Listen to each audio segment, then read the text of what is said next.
నమస్తే. ఎన్నో ఆధ్యాత్మిక అంశాలు నిరంతరం ఛానల్‌లో ప్రసారమవుతూనే ఉంటాయి. మనందరికీ సుపరిచితులు పివి రెడ్డి సార్ తన దివ్య దృష్టితో ఎన్నో విషయాలు ముఖ్యంగా ఎలక్షన్స్‌కి సంబంధించి, గెలుపోటములకి సంబంధించి, తెలుగు రాష్ట్రాలే కాదు దేశవ్యాప్తంగా బీజేపీ పరిస్థితికి సంబంధించి గతంలో చాలా వీడియోస్ ముఖ్యంగా మన పీఎం నరేంద్ర మోదీ గారి గురించయితే ఒక మంచి వీడియో ఉంది. మీరు ఇప్పటివరకు ఎవరైనా వాచ్ చేయని వాళ్ళుంటే ఖచ్చితంగా చూడండి. చాలా నెలల క్రితం చేశాం. ఏదైతే చెప్పారో అదే జరుగుతూ వస్తుంది. తన దివ్య దృష్టి 100% ప్రూవ్ అయింది అని చెప్పడానికి వీడియోసే ఒక ఖచ్చితమైన మనకి నిర్ధారణ, నిజ నిర్ధారణ అంటారు కదా! అలాంటి నిజ నిర్ధారణ వీడియోసే. మనం గతంలో చేసిన వీడియోస్ అన్నీ కూడా మీరు చూస్తే పివి రెడ్డి సార్ చెప్పే మాటలో ఎంతవరకు వాస్తవం ఉంది అనేది అర్థమవుతుంది. ఇక ఎలక్షన్స్ అయిపోయాయి. ఢిల్లీలో పరిస్థితులు, రాజకీయ పరిస్థితులు చాలా తారుమారయ్యాయి. ఆ తారుమారులో మొదటి స్థానం తారుమారు అంటే కాంగ్రెస్ గురించి చెప్పొచ్చు. ప్రధాన ప్రతిపక్షంగా ఉన్నటువంటి కాంగ్రెస్ దేశవ్యాప్తంగా ఎందుకు ఢిల్లీలో మరి అంతలా పడిపోయింది? కనీసం డకౌట్ అవ్వడానికి గల కారణం ఏమిటి? అలాగే ఇటు కేజ్రీవాల్ గారు ఐఏఎస్‌గా ఉండి తన అంతటి మేధాశక్తి ఉండి 3 సార్లు నిర్విరామంగా గెలుస్తూ ఎందుకు ఓటమి చవిచూడాల్సి వచ్చింది? బీజేపీ అత్యంత మెజారిటీతో గెలవటానికి గల కారణాలేంటి? ఈ విషయాలన్నీ విశ్లేషించడానికి నాతో పాటు ఉన్నారు పివి రెడ్డి సార్. సార్‌ని అడిగి తెలుసుకుందాం. నమస్కారం. నమస్కారం. ఏంటి సార్ కేజ్రీవాల్ పరిస్థితి ఏమిటి? 3 సార్లు గెలిసారు. ప్లస్ మనం అవునన్నా కాదన్నా చాలా నాలెడ్జబుల్ పర్సన్. ఐఏఎస్ చదవడం అంటే నార్మల్ విషయం కాదు. దాన్ని పక్కన పెట్టి రాజకీయాల్లోకొచ్చి ఆల్మోస్ట్ ఆయన వచ్చినప్పుడు ఎప్పుడైతే ఆప్ పార్టీ పెట్టారో అందరూ కూడా చదువుకున్న వాళ్ళే. చాలా వరకు 80% అందరిని మంచి ఎడ్యుకేటెడ్ పీపుల్‌ని తీసుకున్నారు. పార్టీలో అంతా బావుంది. ఆ తర్వాత మెల్లమెల్లగా ఆయన పడిపోతూ రావటం. ఇప్పుడు చివరికి ఓటమి చవి చూడాల్సొచ్చింది. ఇక కాంగ్రెస్ పరిస్థితి అయితే మరీ ఘోరం. ప్రధాన ప్రతిపక్షంగా ఉంది. మరి ఢిల్లీలో అస్సలు ఖాతా తెరవలేదు. ఏమిటి బీజేపీ అంత ఉవ్వెత్తున రావటానికి గల కారణం ఏంటి చెప్పండి? సో, ప్రేక్షకులకు నమస్కారం చెప్తున్నా మేడం. గతంలో మేడం మనం గత పార్లమెంట్ ఎలక్షన్స్ ముందే మనం బీజేపీ భవిష్యత్తు గురించి చెప్పడం జరిగింది. గత పార్లమెంట్ ఎలక్షన్స్ మనం ఎలా ఎలక్షన్స్ జరగబోతున్నాయి, పార్లమెంట్‌లో ఏ పార్టీ గెలుస్తుంది, పార్టీ ఫ్యూచర్స్ ఏందని ఆల్ పార్టీస్ ఫ్యూచర్స్ గురించి కూడా మనం చెప్పడం జరిగింది. చెప్పినట్టుగానే మన బీజేపీ అత్యంత మెజార్టీతో అత్యంత స్వల్ప మెజార్టీతో రావచ్చని కూడా మనం అవును. చెప్పడం జరిగింది మేడం. సో, ఇప్పుడు మీకు నేను అప్పుడు కూడా చెప్పాను. బీజేపీ నేను ఇప్పుడు మాల మీద ఉండి చెప్తున్నా మేడం. గతంలో వీడియోలు వల్ల మనమే చేసాం. అవును. చాలా వీడియోస్ ఇప్పుడు కూడా చేస్తున్నాం. నేను ఒక మా మామూలుగా వ్యక్తి ఏదో పార్టీల మనోభావాల బట్టో, లేకుంటే ఒక పార్టీపై అభిమానం ఉండో, లేకుంటే ఒక స్వార్థంతోనో, లేకుంటే ఆ రకంగా నేను ఆలోచన చేసి చెప్పడం లేదు మేడం. నేను కేవలము ఒక భగవంతుడు ఉన్నాడు, ఈ అనంత విశ్వాన్ని ఆటాడిస్తున్నాడు అన్న కోణంలో కర్మ సిద్ధాంతాన్ని ఆధారం చేసుకొని నేను పొలిటికల్ భవిష్యత్ అని చెప్పడం జరుగుతుంది మేడం. అదే దివ్యదృష్టితో సామాన్యంగా ఊహించి కూడా కాదు. సో, గతంలో చూస్తే సుదీర్ఘకాలం కాంగ్రెస్ పార్టీ రూలింగ్‌లో ఉండడం జరిగింది.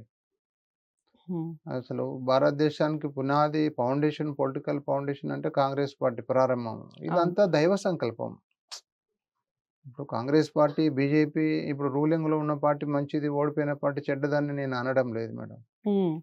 కాంగ్రెస్ పార్టీ ఆర్గనైజర్స్ అందులో ఉన్న leaders, top leaders, famous leaders, highly intelligent leaders ఉన్నారు.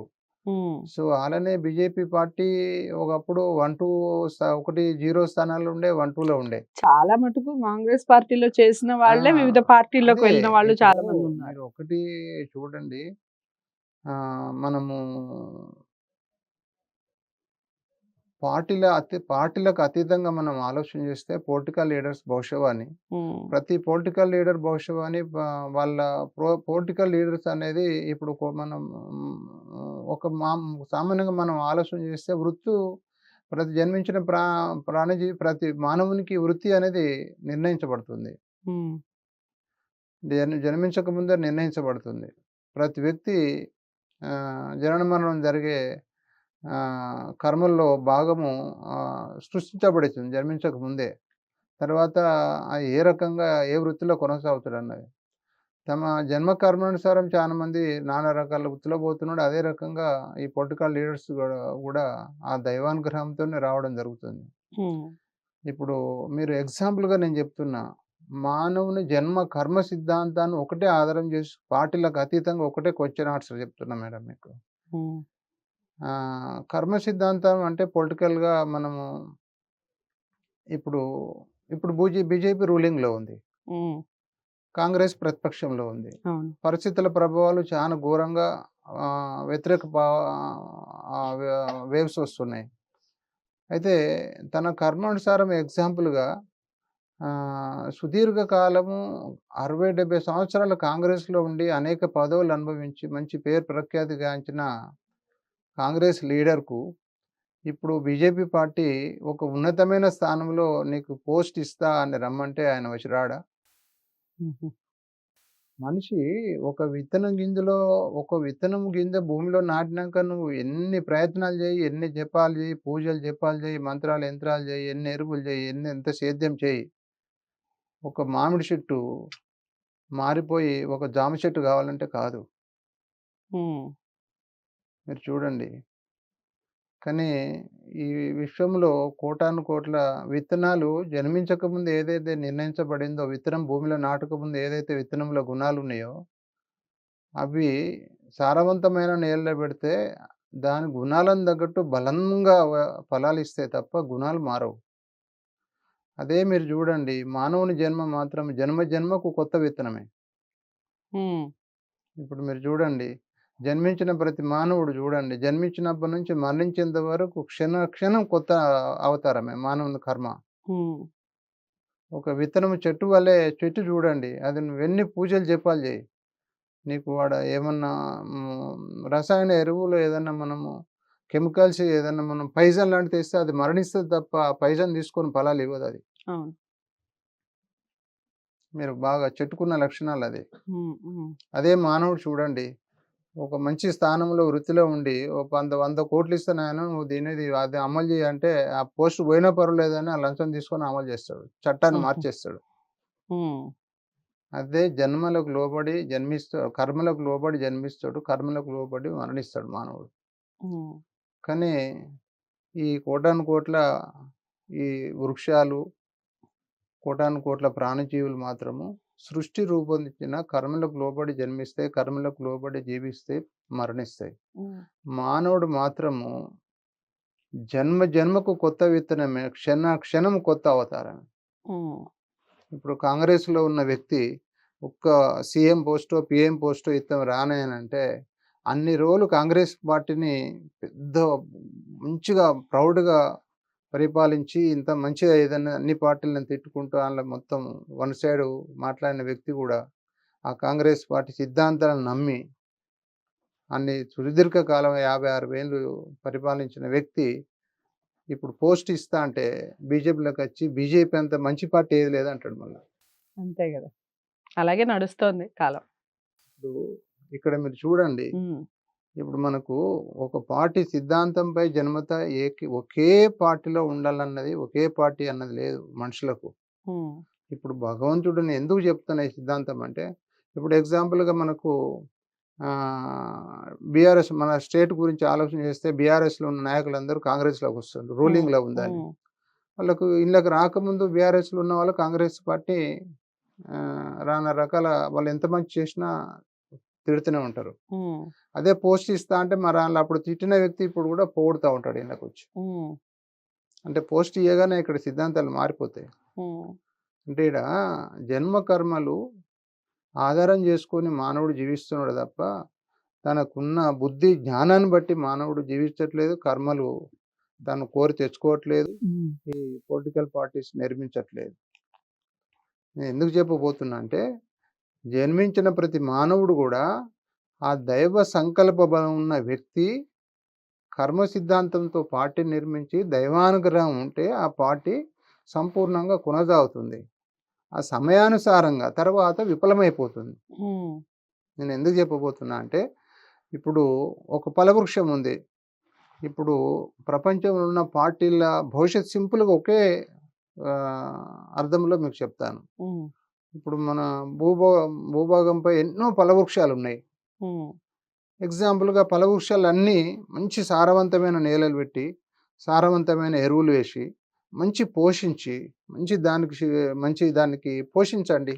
ఎరువులేసి దానికి అన్ని తీరులా పోషిస్తే ఫలాలు ప్రకృతి సహకరించకుంటే ఫలాలు ఏమివ్వదు. రైట్. ఇస్తదా మేడం? హ్మ్. నువ్వెంత పోషించు, పచ్చగా పెరుగుతది. పూలు పూస్తాయి. పిందెలు కాస్తాయి. ప్రకృతి సహకరించకుండా ఒక్క పిందె లేకుండా రాలిపోతది. హ్మ్. మనం దాన్ని తినలేము. తెలియని పరిస్థితి కూడా ఉంటది.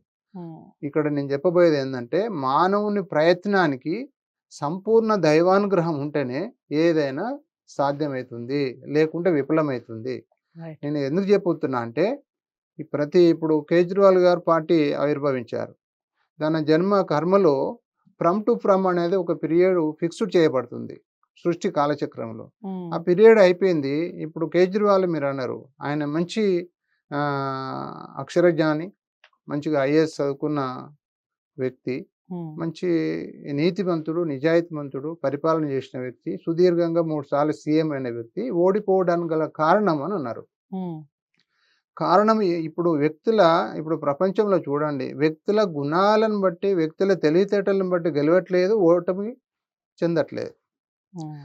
ఇప్పుడు నేను చెప్పబోయేదేందంటే, కర్మ సిద్ధాంతంపై ఆధారపడి గెలుస్తున్నారు. కర్మ సిద్ధాంతానికి లోనై ఓడిపోతున్నారు. ఓకే. ఇప్పుడు మన భారతదేశంలో జరిగే పరిస్థితుల ప్రభావాలు కూడా అదే పరిస్థితులకు లోబడి, ఆ కర్మ సిద్ధాంతానికి లోబడి ఢిల్లీలో జరిగిన రాజకీయ పరిణామాలు జరిగినాయి. కేజ్రీవాల్ గారు భవిష్యత్తులో మళ్ళా దైవానుగ్రహం ఉంటే తన ప్రయత్నానికి మళ్ళా ఎప్పుడైనా వచ్చే అవకాశం ఉంది. అది ఓటమికి నిరుత్సాహపడొద్దు, గెలుపుకు సంతోషపడొద్దు. కర్మ సిద్ధాంతం చక్రం తిరుగుతూ ఉంటుంది. చక్రం తిరుగుతా ఉంటుంది. ప్లస్ ఇంకొకటి ఇప్పుడు హ్మ్. మీరేం అడిగిండ్రు? ప్లస్ కాంగ్రెస్ భవిష్యత్తు అని అడిగారు. అవును.